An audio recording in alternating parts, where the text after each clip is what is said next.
Welcome to our fourth community conversation. We're going to be talking today about 100,000 or so DC kids who are students, about half in the DC public schools and the rest in one of the more than 60 distinct public charter schools in the area. Most of you in our audience already know about Children's Law Center, but for those of you who are new to us, Children's Law Center envisions a future for DC in which all children have stable families, good health, and a quality education. Our almost 100-person staff, composed of lawyers, social workers, policy advocates, and other professionals, with the help of pro bono lawyers from many of the area law firms, reach more than 5,000 children and families in the district every year. We use the depth and breadth of our experience working with these children and families to offer citywide solutions to the mayor, to schools, and to the DC Council. Today, our expert panelists work on education issues from these two different angles, by providing individual assistance and through policy advocacy. Jani Tillery is a lawyer with our medical legal partnership, which we call Healthy Together. She has more than a decade of experience representing low-income families with a focus on special education. Elizabeth Oquendo also has more than a decade of experience. She began representing parents of children with disabilities inside a medical legal partnership in Philadelphia. And when we recruited her, she was president of the Pennsylvania Hispanic Bar Association. She works today as part of our policy team. We're going to have about 40 minutes of discussion, and then we're going to answer audience questions. At any time during the presentation, you can send a question into the chat. I'm going to read questions from the audience and get to as many of them as we possibly can. So let's get started. We are in the third week of the 2020-21 school year, but to understand what's happening today, let's just go briefly back in time. And start with you, Jani. If you could talk about what was the experience of students this spring from March 13th, when most schools closed down, until May when the school year ended. Thanks, Judith. I think overall, one of the things that we saw with our parents and with the children was, I can say it in a word, overwhelmed. I think parents at that point went from focusing on necessarily the child's educational needs to basic needs, food and where they were living and like their job and health. I mean, some of our clients experienced either someone in their family was diagnosed with COVID or they were. I think we need to even think about what that means for a client that is low income. Just to give you a little bit of background, before the pandemic even started, I actually did a presentation on representing low-income clients, and one of the things I talked about was this concept of scarcity, of the fact that our clients that are low-income, they are struggling with not having enough, and not having enough doesn't just mean like, oh, I don't have enough money to pay my phone bill. What happens is they don't have enough in several areas of their lives and not having a safety net, and that depletes their cognitive ability in decision making. So you're thinking of that's the state of where our clients were before the pandemic, and then adding on to that with the pandemic, just the sheer like fear of how do I even get from point A to point B? Because you have to keep in mind a lot of our clients also travel by public transportation. So what does that mean when there is a pandemic going on? How do I get, to the doctor? How do I get to my job? In addition to what is going on with the school, and we saw a lot of inconsistencies with what the school was saying. It was there were certain schools, charter schools that would say we're going to provide access to education, or we're going to provide a packet. And parents were hearing different things, and there was an overwhelming sense of like, what is going to happen with my child's education? In addition to like inconsistencies with devices, we had some of our clients' children were trying to do work on a cell phone that their parents' cell phone, sharing that, and it's like, I have to go to work, I need my phone. And trying to do work that way. And then we had some schools that were like, yes, actually that is a device that you can use, which was not appropriate. And then like the quality of teaching, again, parents didn't know, like, who do I talk to about what's going on? I'm not able to reach out the way I used to. Keep in mind that most of our clients, if they had a concern with parents, with schools, they're walking up to the school. they're handling it that way. And with the pandemic, not being able to do that, how do I get to my teacher? What, like today, this child got, you know, some services through their special education teacher. Tomorrow, they're not getting any. Are they supposed to get a packet? I mean, just parents were just overwhelmed, I think, with how everything was going, in addition to having kids at home. I'll give you one example. We had one client. She has 4 kids of her own, and she's also raising her, it's her nephew, I believe, and they're all under age 15. And so having all those children at home, how are 5 kids going to get access to, and how is mom going to see all of these children? And so we were also not only helping with the special education part, but also providing gift cards for groceries and, you know, basic needs, in addition to like computer devices. So I hear that there was so much uncertainty and chaos. Elizabeth, I know you were working at the policy level to try and get some of the laws changed to help solve some of those problems. What were we doing back then in March and April and May? Thanks. So we were kind of focusing on more of kind of the macro aspect, right? Listening to these stories that folks like Jani and our other line attorneys were seeing happening to families, and making sure we were elevating those concerns, not just to policymakers at the DC Council, but also to folks making important decisions at places like OSSE, so the Office of the State Superintendent for Education, DCPS, and also charter school leadership. So some of the things we worked on pretty immediately at the council level was figuring out if we could get some provisions into the emergency legislation that was passed to actually address some of the stuff going on with COVID. And so we were pretty successful in our advocacy efforts. We got some things that were like relaxed community service requirements for students who were graduating, relaxed seat hour requirements, which allowed us to kind of move to this virtual format and start thinking about what a non-traditional school day was going to start looking like for our students. And then we were also really pleased to see that we got a waiver from the Department of Education to suspend standardized testing or PARCC testing in the district. And finally, obviously the shortened school year, as families began to deal with not how am I going to educate my children that have special education needs, but how am I going to stay afloat and figure out what's going on at home as well. On a positive note, some of you may know we've been big proponents of the school-based mental health programs and their expansion into all of our community schools, hopefully very soon. And so we were really excited to be able to continue to kind of push for the importance of school-based mental health in this time.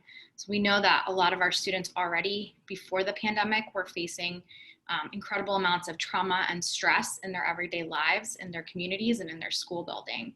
And now with COVID, we know that all those stressors are just only multiplied. And so ensuring that school-based mental health remains a priority, not just for the DC Council in terms of funding, but also for our school leaders, has been a big project of ours, and we're pleased that we were able to make some real gains in the budget this year. That's great. I know folks are excited to talk about what's going on this year, but I do want to keep us still in last year for a moment. So can we just move forward? Just briefly, give us a picture of what the summer was like for our kids, so that as we're picturing how they came into this school year, what had happened all summer long? Was there summer school? I know many of our kids often go to summer school. What went on? I can say there wasn't summer school, and for the most part, the children were just kind of like stuck inside. You know, pools were closed; they weren't able to play outside. Summer camps were not an option. One of the great things that we did through Children's Law Center is we had a donation from Diana Goldberg, who donated this money for these great activity kits that we put together. And, you know, our clients had like arts and crafts that we were able to, just different types of kits, arts and crafts, sports, things like that we were able to provide to a lot of our families. And our clients were so excited to get those gifts. I can tell you from the clients that I talked to that they were just so, just like, oh yeah, my child would totally play with that, and just with having, you know, being excited about having that, those kits to play with. Yeah, so I do think that sadly for most kids, there was very little going on. So now we're heading into August, and we're almost at the first day of school, but I do want, Elizabeth, if you could help paint the picture of how were families feeling and what was going on in those anxiety moments before we actually started school. Yeah, I'm sure we have plenty of parents in the audience who are local, who maybe live out in the suburbs and surrounding jurisdictions and can relate. There was a lot of chaos. We really didn't know how the beginning of school was going to play out basically until it was before us. I think one thing we really focused on, as Jani said, was this idea of having enough devices and lack of devices, not just in terms of the laptops or the phones or whatever students were going to access to do their work, but also internet. And so we did advocacy along with other coalitions to try to figure out, how can we make sure that every kid is ready to start school before the first day of school. And we know that that didn't really go so well. So DCPS did a series of surveys to try to figure out families' tech needs. The surveys were clunky. They were only available if you already had tech, which we thought was really difficult, especially for some of our low-income families in places where, internet connection just isn't reliable, or folks just don't have, devices available during the day to do those kinds of surveys. We were also really concerned about what was going to happen for our students with disabilities who receive transportation to their schools. So not just schools within the district, but also non-public schools that are outside of our jurisdiction in Maryland and Virginia. So we worked pretty closely to figure out, what is the plan and how are students going to be kept safe on these buses, since we know that the students who take the transportation provided by OSSI are usually the ones who are more medically fragile or are more medically involved. So we had serious concerns about transportation. And then we had success over the summer. We got some waivers from the USDA, which allowed us to be able to provide breakfast and lunch for students in really flexible ways, which I think helped to get a lot of families out and taking these resources and bringing them home for their kids. And unfortunately, Sonny Perdue had announced that he was not going to extend those waivers, and we were looking at some pretty onerous barriers for families to continue to receive school meals in the community. But thankfully, right at the last minute, they kind of granted these waivers and extensions, and so school meals are being provided in really flexible ways throughout the community so families can continue to use that benefit. And one of the biggest stumbling blocks is that we've been acting like this pandemic is temporary, right? Like it's going to end any minute now. But I think what we've learned preparing for the beginning of school is that it's time to really stop thinking about this as, we're reacting to COVID, and really starting to plan long-term and say, this is part of our new normal. And we need to assume that we're going to have to deal with these issues, right? With how do we get families technology and linked up? How do we get our students really getting quality education that they need? And how do we get families connected to benefits like food resources for the long term, right? I don't think this is going away anytime soon. And so really trying to help the council and really trying to help school leaders think a little more long term rather than just kind of reacting to every problem that we were seeing. Jani, I know you had a chance to talk with lots and lots of parents, and I know that they raised a lot of, that there was a lot of anxiety and uncertainty when nobody was sure what was going to happen until school actually began. Can you talk specifically, though, about attendance? I know people were anxious about what attendance meant. What were you hearing from parents? I think a lot of parents were concerned about what does attendance mean and what does it look like, especially when it comes to like logging on and computer access. How are people going to take attendance? And a lot of parents were concerned about, am I going to get like reported to Child Protective Services if I can't get this computer thing to work? And so there's a lot of concerns from parents about what it will look like, and like, how are you going to take attendance for class? And what if my child is not in front of the screen, but is trying, but I can't get the child to engage? So there were definitely concerns about what attendance would look like, and not really getting information from the school exactly how it would work. Elizabeth, I know a lot of folks think it's really important that kids do attend school. So I know Children's Law Center is not a big fan of the attendance policy. Can you talk about what we would like the school system to be doing instead? Yeah, so right now our attendance policy, in our opinion, is punitive, right? We use it not to check in on families, not to provide additional resources, not to ask questions about why students aren't engaged. We use it just as a mechanism to refer students to CFSA or if they're older, to the beginnings of the juvenile justice system, right? Through PIN's case, which is a persons in need of supervision's case. And so what we were hoping to see, and what we've been arguing for a long time, our attendance policy should kind of morph and become more supportive for families, more supports-based and more strengths-based. And COVID is really providing us a perfect opportunity to see some of these test cases. So like saying, you know, some of these concerns are ones that we share and that we know that our low resource parents definitely share.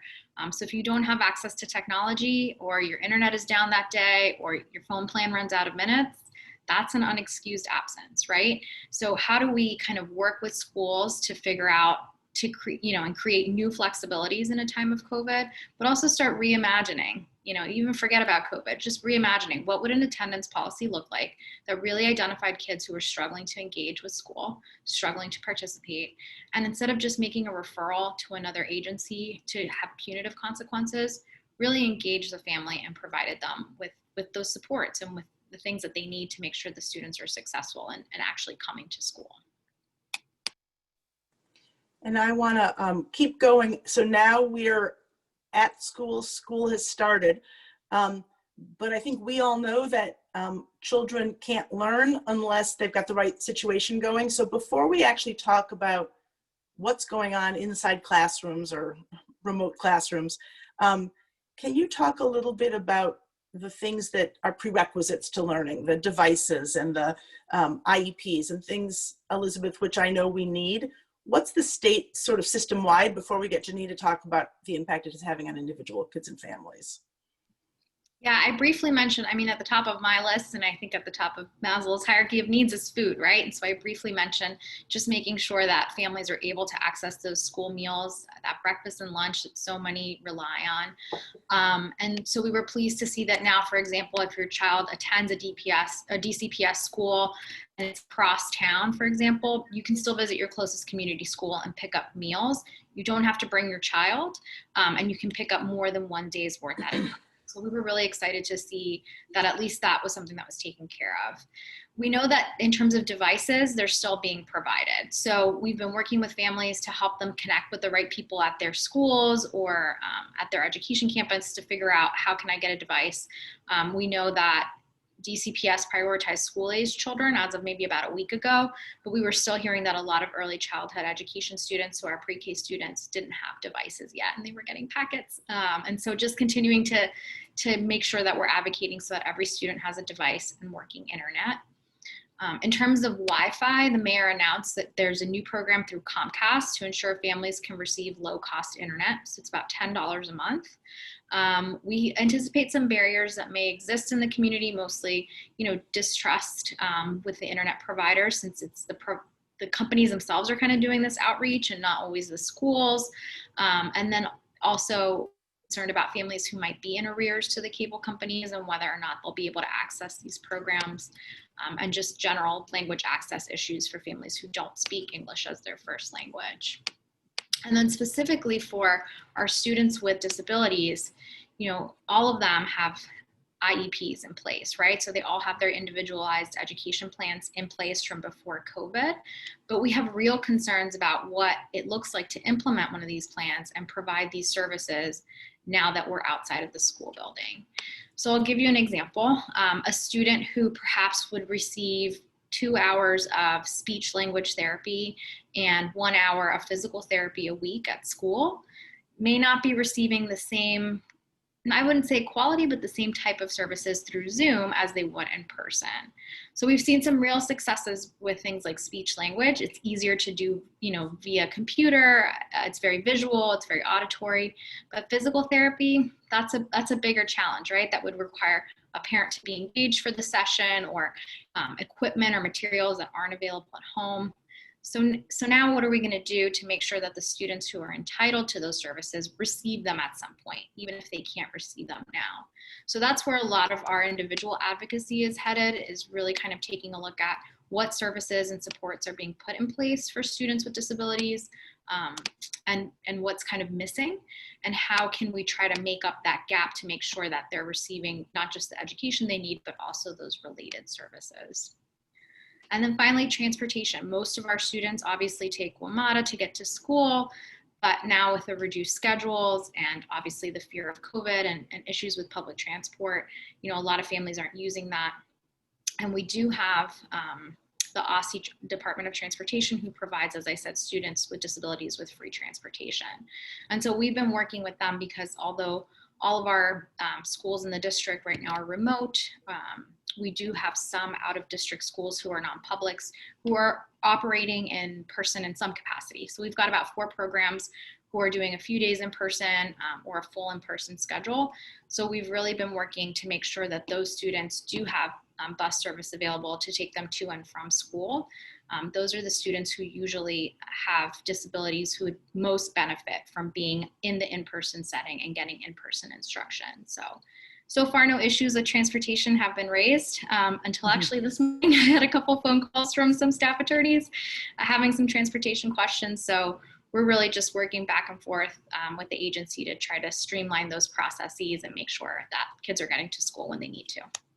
So one of our audience members has asked about the DC Education Equity Fund, and which is also providing some devices. But then also, do we know whether undocumented residents, undocumented students are eligible for internet support, and are they getting devices as well? So undocumented students should be getting devices from DCPS, from their charters, no problem. If they are enrolled in school, then they are eligible for a device. For the internet question, that may be, I'm not 100% sure of the answer because they're determining your eligibility for internet if you or anyone in your family is eligible for food stamps or TANF. I don't think that they're asking if you receive the benefit, just if you're income eligible for it. So I think that that may be a place that would kind of scare away families if they see the words, you know, SNAP or TANF on the application to receive the low cost internet. But we haven't received any questions about that so far from our client families. And Jani, what are you here, especially for our kids with disabilities, what are you seeing as the year begins, the big barriers and what's working and what's not? I think the biggest barrier right now is just trying to figure out what is service delivery, how that, like Elizabeth said, how our service is going to be delivered, knowing that children have IEPs, you know, the IEPs aren't designed for out of the state that we are in now. And so how will those services look? I have parents that are concerned about providing those services. You know, I had a client the other day said, how do I know this is working? Am I doing this right? How do I know how to implement IEP services, even though they may be an expert on the child, they're not the expert on providing those services. And I also had another client ask about progress and like, how will I know if this is working a year from now and how to measure that progress? Knowing that we don't have assessments that are really being done by the schools. And then also the concern is still supplies. And if my child has occupational therapy services or counseling services or behavior support services, do they have the supplies that they would have in the school building? The parents don't have the ability to go out and buy like a fidget or a weighted blanket or a weighted something like that, that they may need in order to get their services. As you know, from an individualized education plan, it's individualized, which means every child is going to learn differently. And so that looks differently for every child. And I think overall, those are the concerns that we're hearing. And then like lastly, some of the services that are being provided, how are they working with the child's IEP? For example, I had a case where a child is in a non-public school, but like one of the things they're supposed to do during the day is like watch Zumba on Zoom. And my client is like, but she doesn't really, like, my child doesn't really get it. My child is functioning in the level of a 9-month-old and really doesn't understand why she's looking at this and how it's going to help her. So there's various concerns, and I think new ones coming up every day regarding implementation of the IEP and services.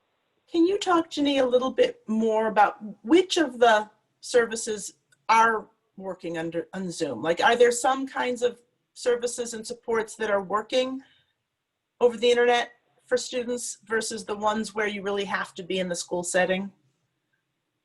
I think I would say one, specialized instruction is working. A lot of schools are providing packets in addition to being able to provide the information. If the child is able to sit in front of the computer, speech. I agree. Speech. Children are able to get speech through Zoom. I think occupational therapy, it varies. It depends on what services are needed. And how they're being provided. If it's something that deals with fine motor skills, writing and things like that, that could be something that could be provided. But if it's more of a sensory thing, it depends on the services needed and the child. And how, like, for example, I had my one case where the child really couldn't hold a Chromebook. And so the school was like, well, we can't really see her because she can't turn it the way we need to. And so occupational therapy, physical therapy, those are really the ones that that are not really being provided with fidelity through an IEP. And one of our audience members asked specifically what services are there for parents and students on the autism spectrum. Do you know anything that is working either well or not well? What's being provided?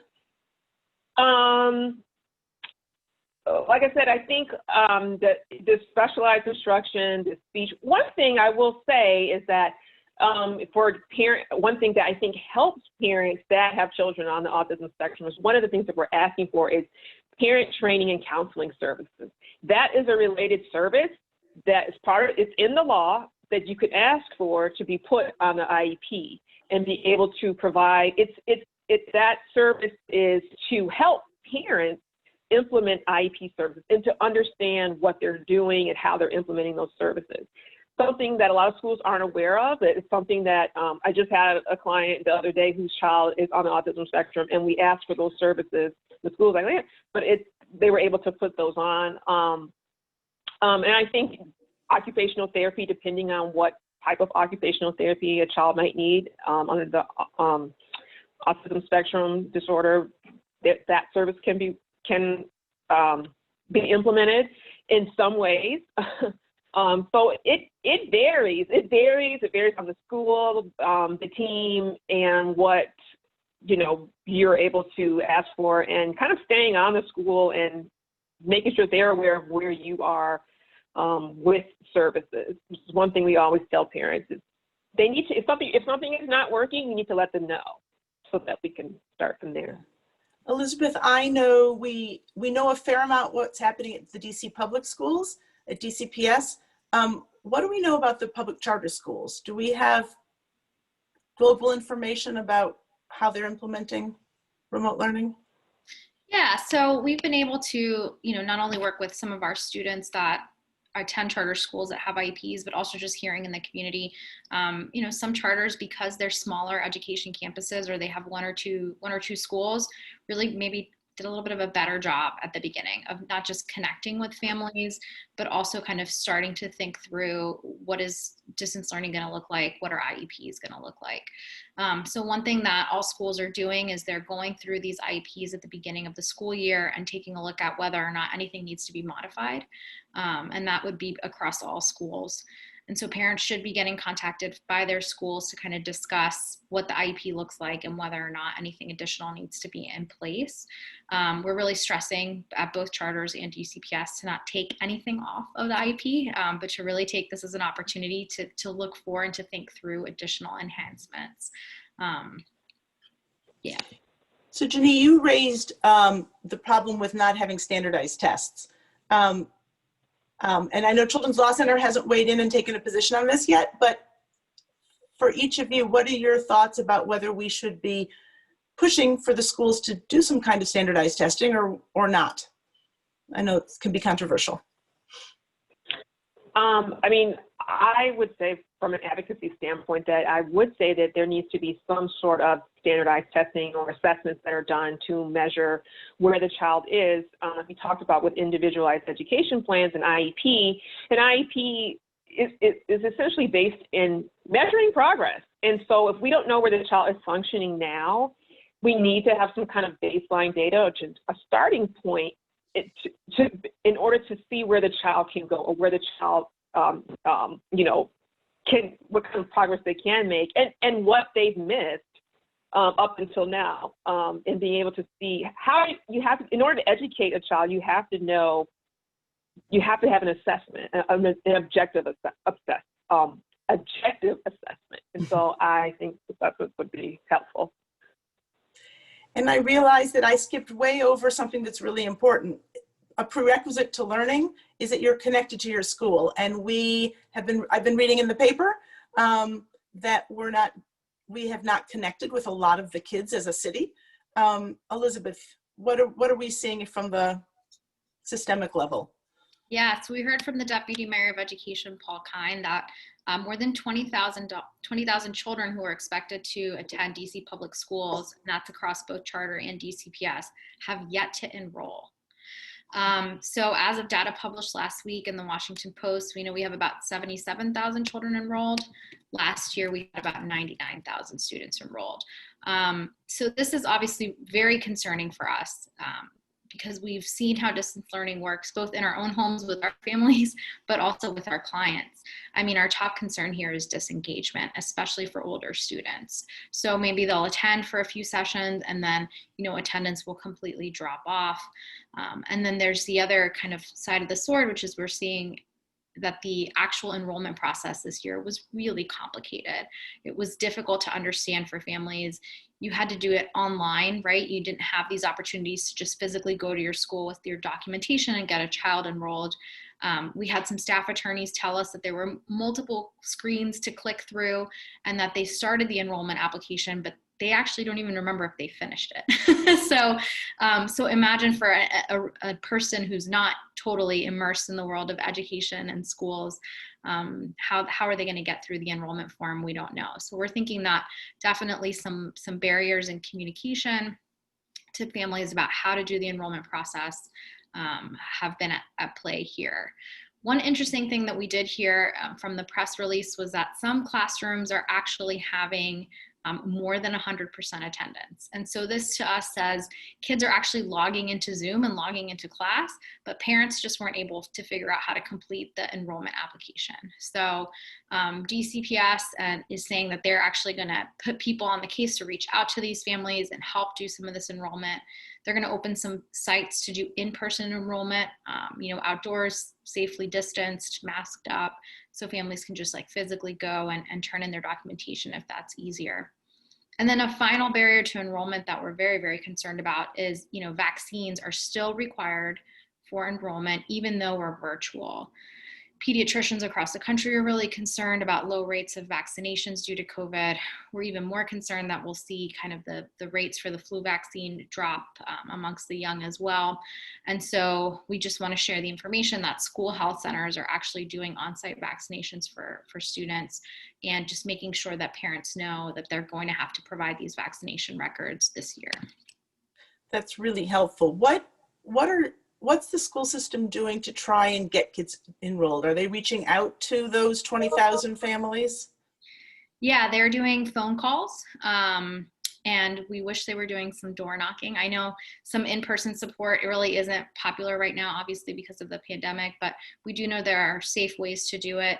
We're seeing folks from other groups like the census going out and doing some door knocking, because we're really concerned that these families who are disconnected are ones who maybe have lost their cell phone plan, changed phone numbers, or, we have a lot of very highly mobile families, right? Families who before the pandemic were already housing insecure or unstable, that were doubling up with family or friends, and who now, because of the pandemic, are kind of moving around the district and just may not be as easily found as before. So although they're making some phone calls and doing some phone banking, we really wish we could see kind of some more creative ways to reach out to these families. What are some solutions the two of you would recommend if you were the chancellor or the deputy mayor of education and could make some changes to what's happening? What are some of the things you would push for?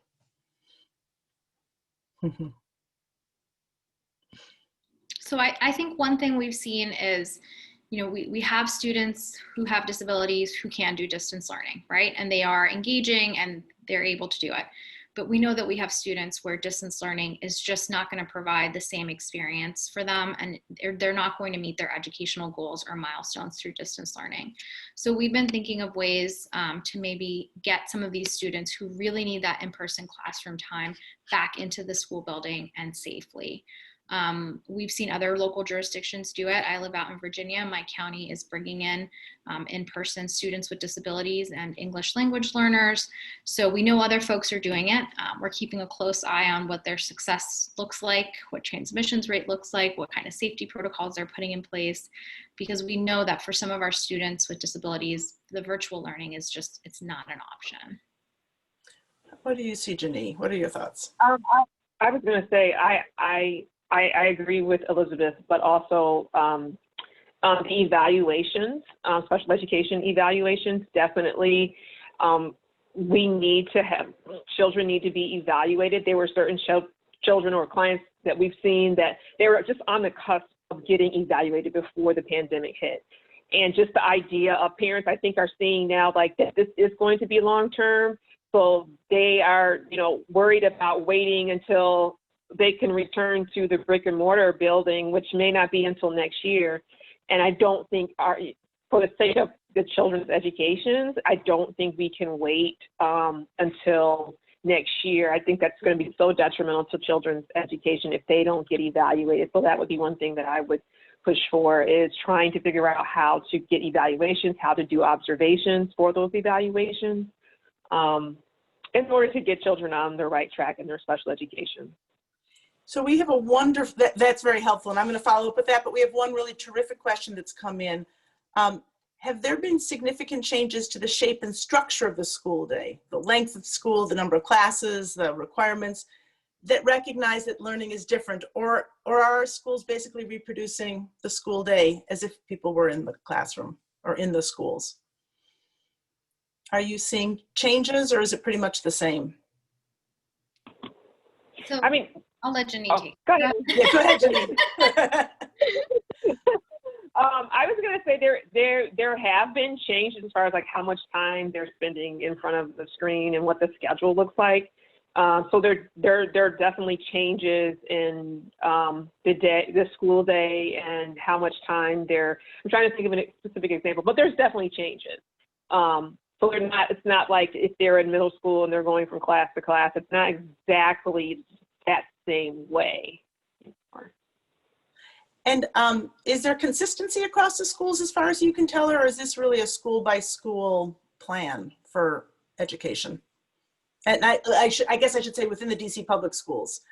Do you know whether each of the schools is following the same schedule? Yeah, so they have the same, I believe the same schedule where they're attending 3 days of in-person. I know Wednesdays they're off of specific like classroom Zoom instruction. So Wednesdays is when we're seeing like the pull-out instruction. We're seeing more one-on-one time for students with disabilities with their teachers. And then they're also mixing up when students get their specials. So arts, PE, those kinds of additional music classes, language classes, those kind of are fitting in differently in the school depending on what what grade level and what specific school you're at. But DCPS has set a standard, and I know that Wednesdays for sure is the day that the students are like off and are more likely to do independent work. And you mentioned quite a while ago, Elizabeth, that you can't imagine we're going to be back in the classroom, at least all of us, until at least the spring.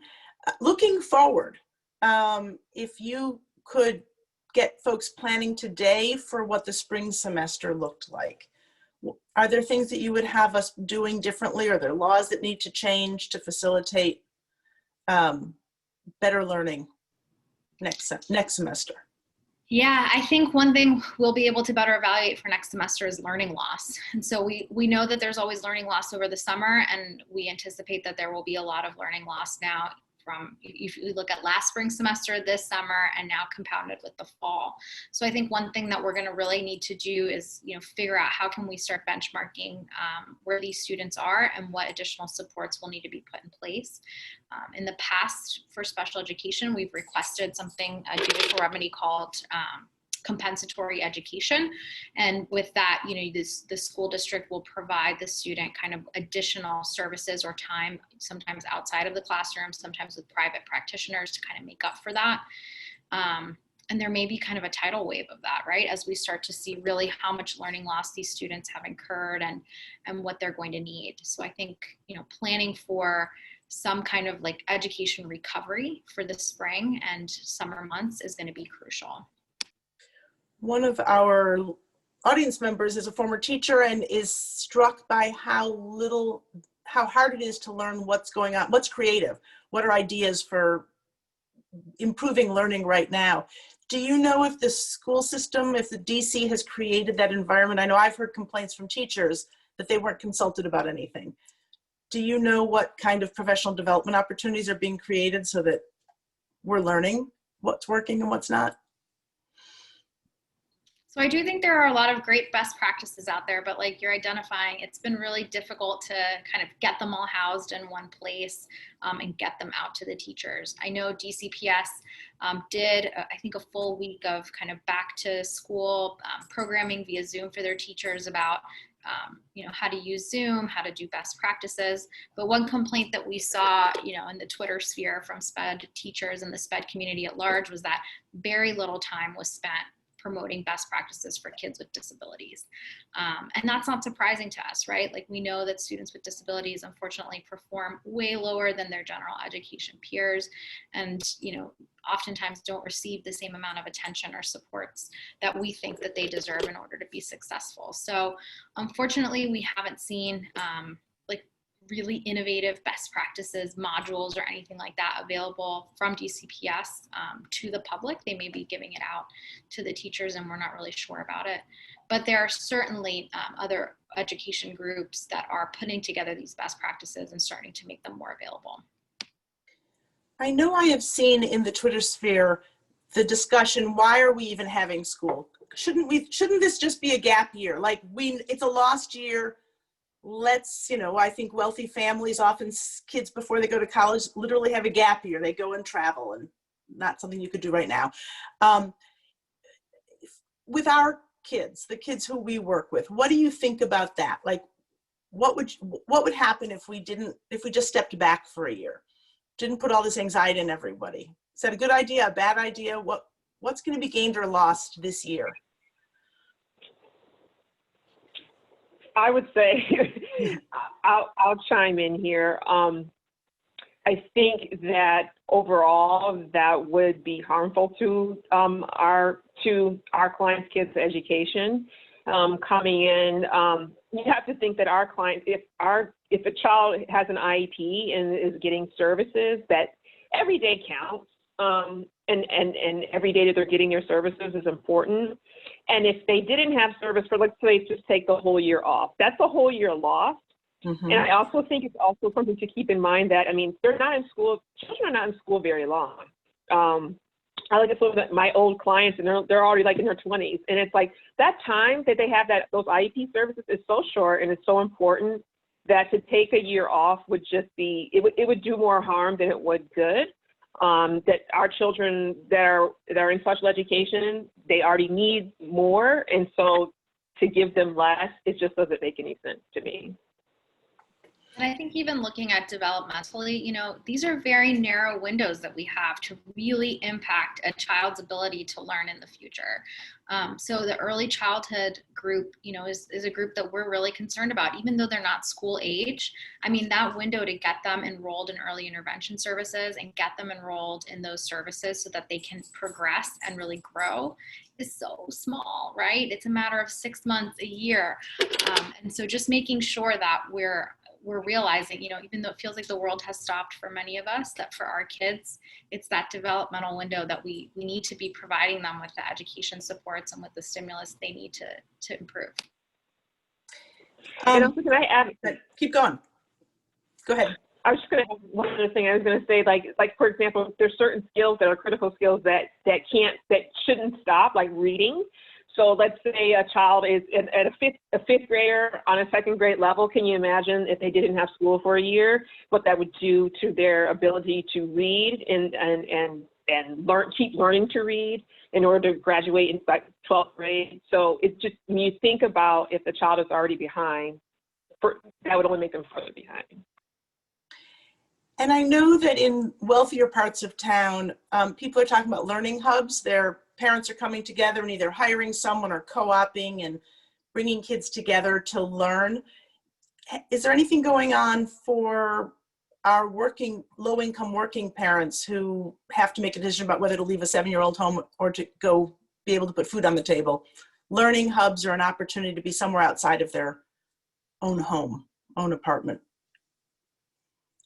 Have we seen anything? We've heard of some charters that are attempting to do something similar, where maybe for families who have more trouble getting internet access, or for students who may need one-on-one support, to be able to kind of schedule appointments so that they can have safe, socially distanced interaction with folks at the school. I think we've only heard of one charter who's doing that. We haven't seen it successfully pick up and move across the district. Other jurisdictions are toying with it though. I know out here in Virginia, I think Loudoun County is thinking about kind of doing these learning hubs, and they're getting a lot of pushback because folks are saying, if you can do the learning hub, you can get my kid in the classroom. So unfortunately, I think some of this stuff will be kind of driven by politics, and some of it will be driven by best practices as we see kind of how the pandemic unfolds. One of our audience members has been asking more questions about autism programs, and we may be able to follow up and have you reach out to us directly. So, because Jani is an expert and can probably get you answers where she doesn't have them, but let me just see if you know off the top of your head, Jani, are there standards for autism programs in terms of classroom setting and measuring progress? And if so, do we help parents follow those standards at home? And it's okay, if you don't have an answer, I'm going to invite our audience member to reach out directly and we can set up a consult. Yeah, that's fine. I mean, I feel like there's a lot of variables that go into an answer to that question. So it just depends on the child, the program, and their needs of what education looks like for that particular child. That makes a lot of sense. And so feel free to email me, and I'm going to connect you directly with Jani for a follow-up answer to that. And I'm just looking to see if I have any audience questions that I haven't yet asked. I think I may have gotten to all of them. Is there anything, Elizabeth or Jani, that we haven't talked about that you thought, but in order to paint a picture of what's important for kids right now, we really want to make sure to mention? We've gotten some great questions. I think just acknowledging that, you know, this situation is still unfolding, and we're going to have to continue to be flexible and creative, both at home and, you know, in the school setting, is going to be a priority. But at the same time, we can't be so flexible and creative that we're not providing students with the services that they're entitled to and that they need. And that's, I think, going to be kind of the tightrope, or the line that we're all going to be walking as we continue to advocate for our students and families over the next few months.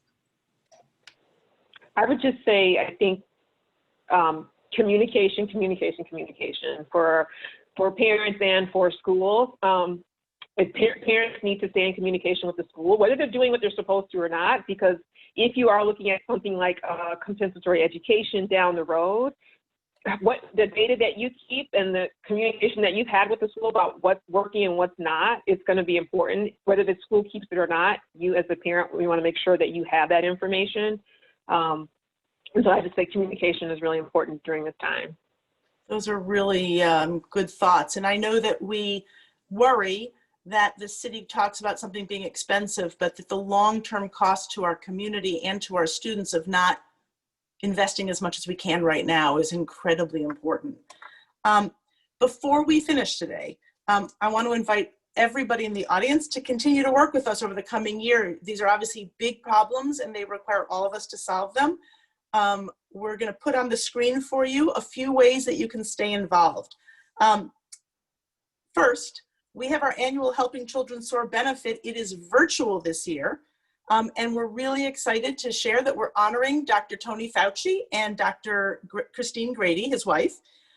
You can go to the helpingchildrensoar.org website and learn more, but the most important thing for you to know is that if you tune in Monday, October 5th at 6:30 p.m., you'll get to join us for about a 40-minute program, which will include an interview with Dr. Fauci and Dr. Grady.